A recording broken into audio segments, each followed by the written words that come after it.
We're going to move on to our next session, and our next speaker coming up is Lisa Stern, and she's with the Wisconsin Department of Transportation. She's their chief of harbors and railroads person. And at this point, I'll hand it over to you, Lisa. All right, so good morning. Thanks to everyone for having me here. I'm just going to give an update on current status of passenger rail program here at the Wisconsin Department of Transportation.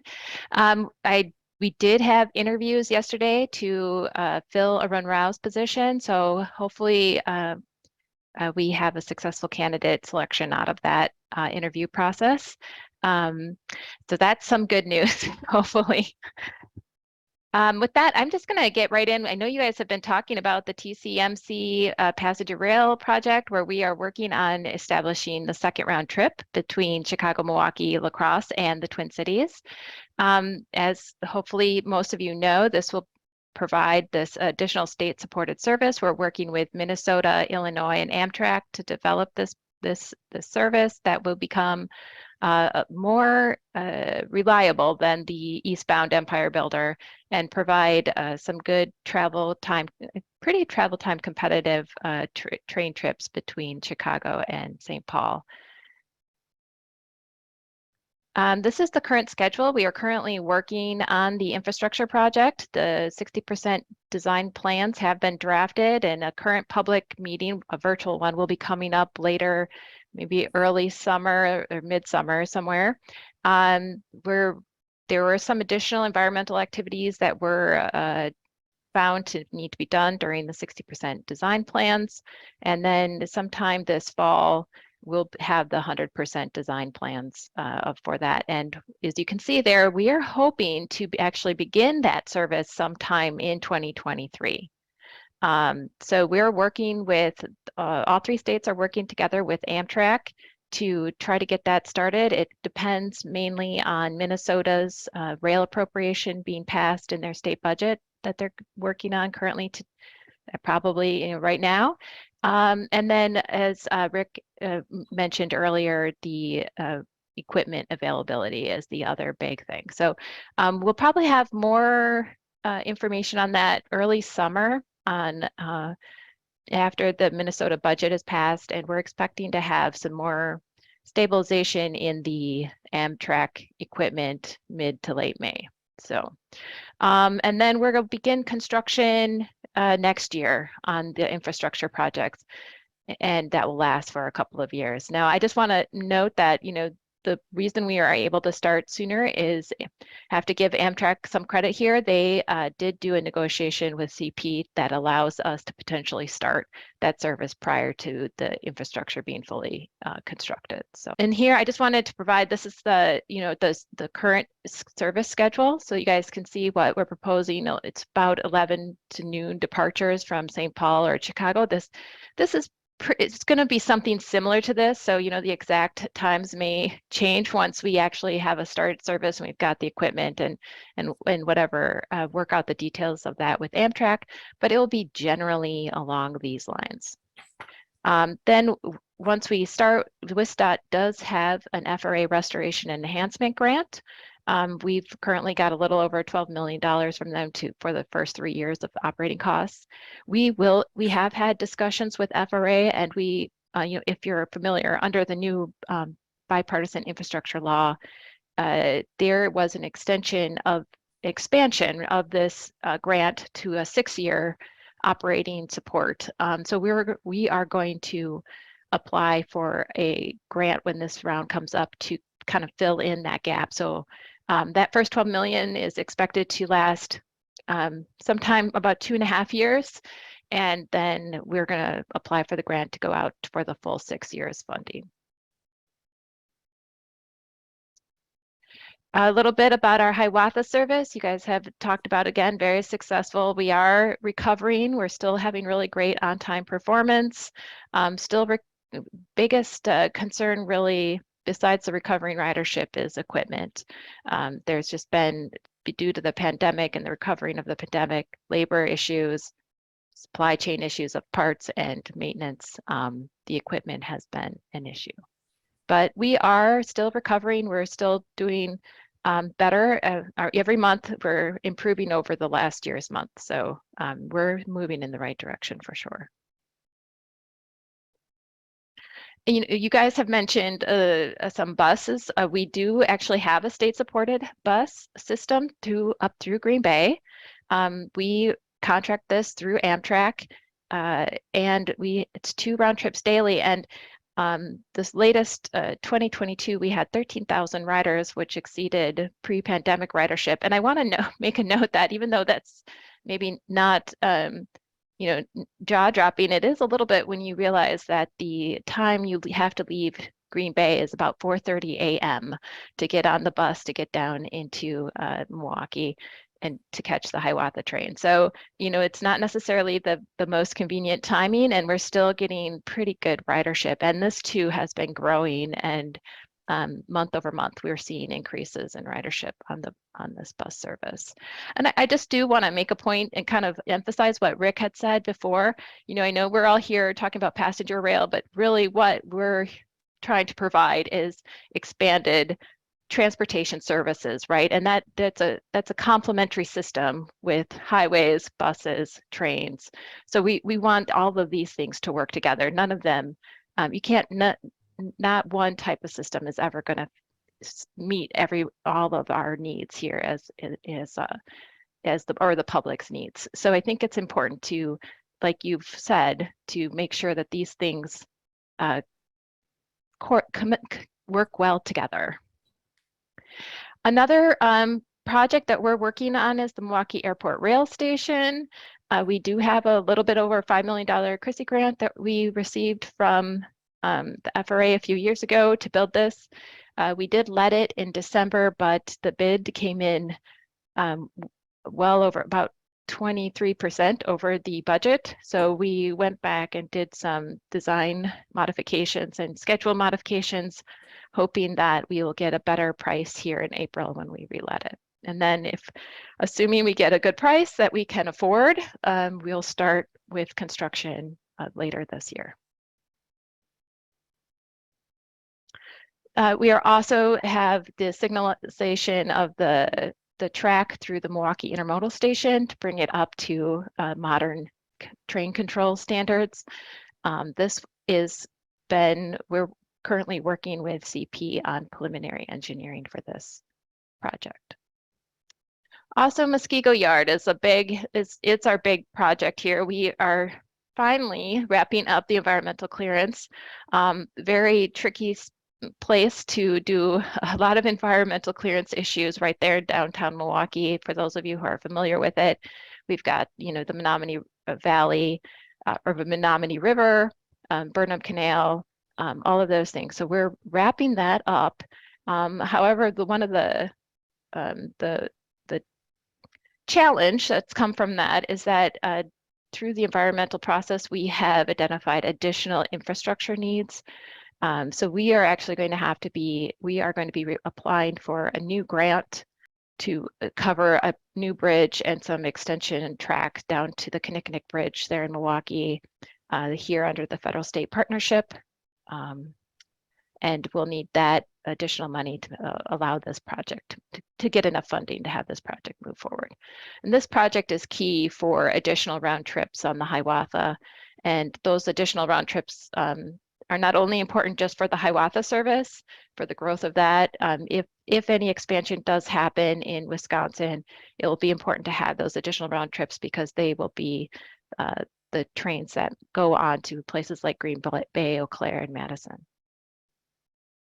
We are also currently buying equipment. We are buying 6 Siemens Venture coach cars and 3 cab coaches. These will be put onto the Hiawatha and added to the Midwest Equipment Pool. Currently, IDOT has led an acquisition. They've purchased the locomotives, and we are currently working on the 88 Siemens Venture cars have been in the process of being delivered. And those are owned by the Midwest Equipment Pool, which is made up of Wisconsin, Illinois, Michigan, and Missouri, with Illinois being the lead state.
about the corridor ID program. Those applications are due on Monday. And step one is, as he mentioned, 100% federally funded. One of the things to note, I think, for the state of Wisconsin, what we would look to do if we're accepted into step one is evaluate the benefit cost of these routes. So, taking the Green Bay is a really good example. So what we need to do is look at that route, show, is there an economic benefit to adding a train up to Green Bay, and look at, I think someone mentioned about a truck study. So we would be doing all those evaluations, trying to get them at least started in step one. There is $500,000 that comes with that step one, even though it seems to be a little bit limited in the scope, but I think we're going to try to stretch that $500,000 and provide as much information to evaluate the viability and feasibility of these routes, because I think as a transportation official or transportation professional, you think, well, of course we want these trains, but if you're looking at it from the outside, really what you need is data. You need to show an evaluation that shows this makes economic sense for the state. And then step two would be a service development plan, which I think Rick went over all of these things, which is 90% federally funded. And step three is the environmental documentation, which is 80% federally funded. Now, each step is a decision-making step. So if the state goes through step one and at the end of it decides this isn't the right choice for our department or the state, we do not have to go into step two. So each step is a different decision point for each project. I just wanted to give a list of last summer, FRA was looking for expressions of interest, and these were the ones that were sent to the FRA for routes that impact Wisconsin. You can see all of the routes that are listed in our state rail plan, as well as additionally an expression of interest was received from Rock County as well, which is not in our rail plan.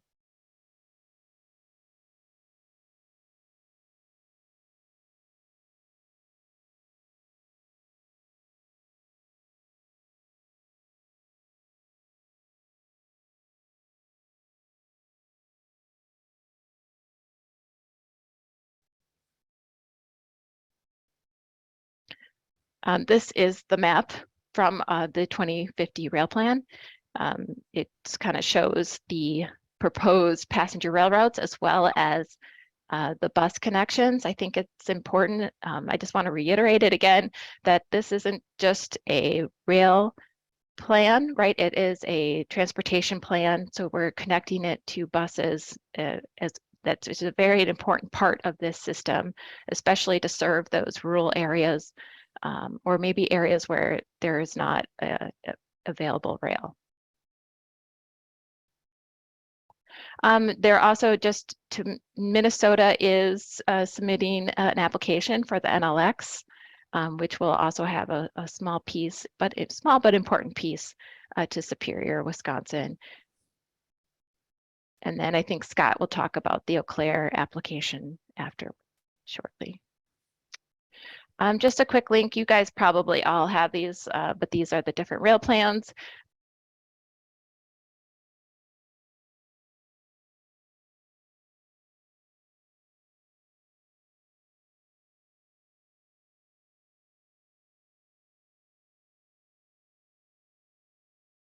Our Wisconsin draft rail plan is out there right now. A new update is going to be coming probably in the next week or two.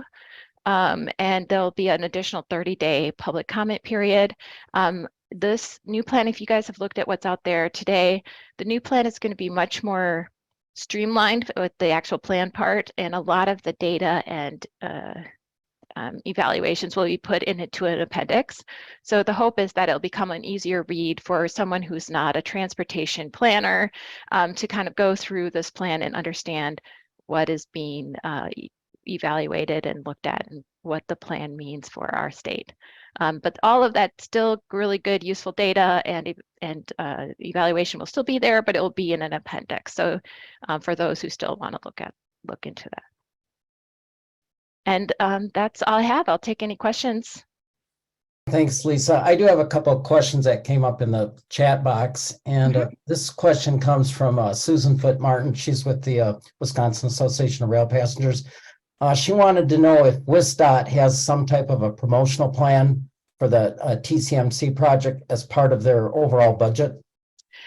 Yeah, so we're having to revisit our promotional plan.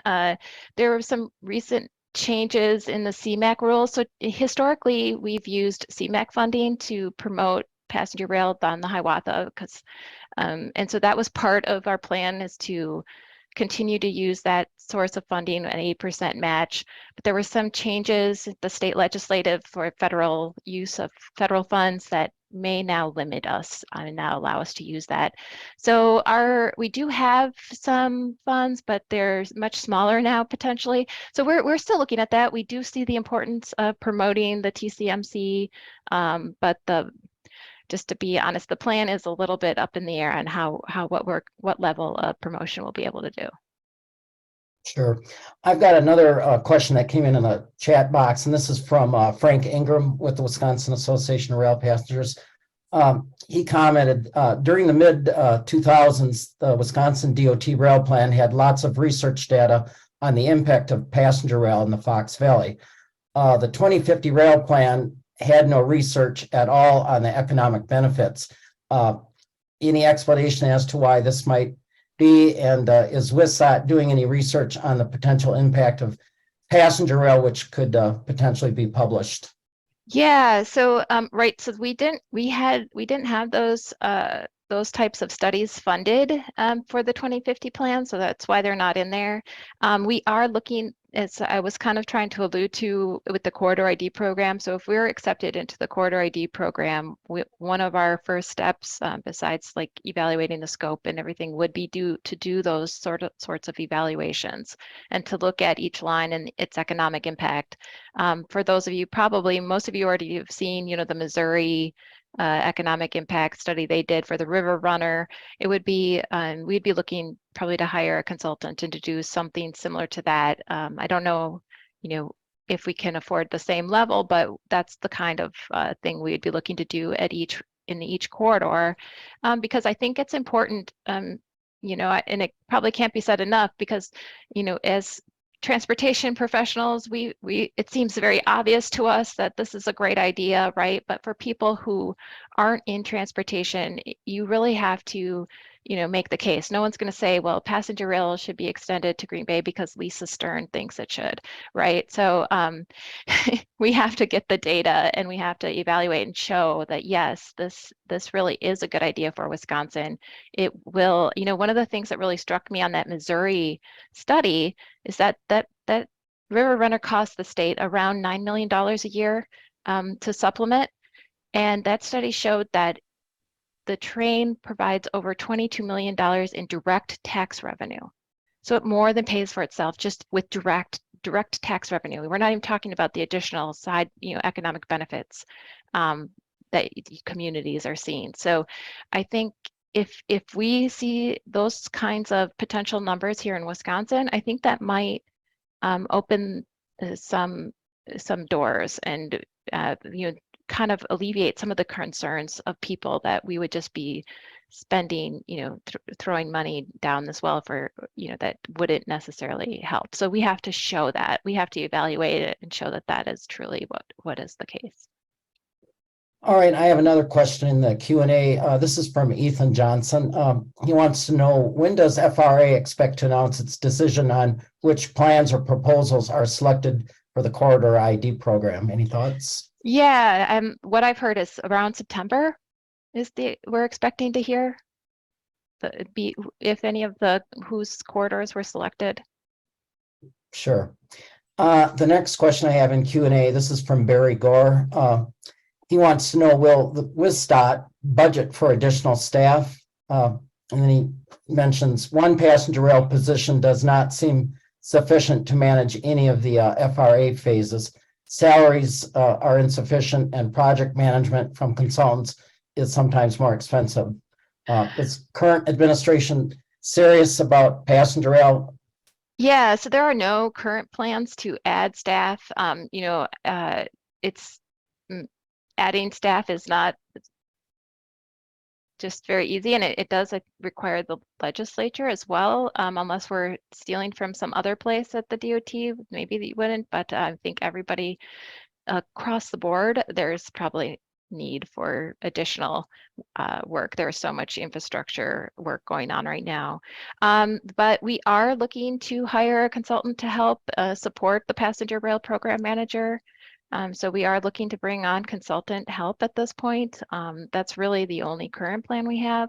And I think, considering at least for the start here, as we've got these projects, I think that's a good move, is to do a consultant, and then we'll kind of see what happens with the quarter ID program, see what happens in, as we get ready for the next biennium and what the state's decision is on how to move forward.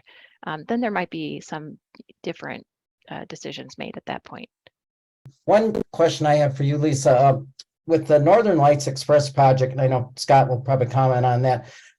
Do we know at this point, with obviously Superior being a stop, will WisDOT be budgeting money for the Superior stop or for part of that service at some point, for future planning? Yeah, in our conversations with Minnesota, actual infrastructure improvements, so that would have to be paid for by some Wisconsin entity, right? Because Minnesota, just like we can't spend our state money in Minnesota, Minnesota can't spend their state money in Wisconsin.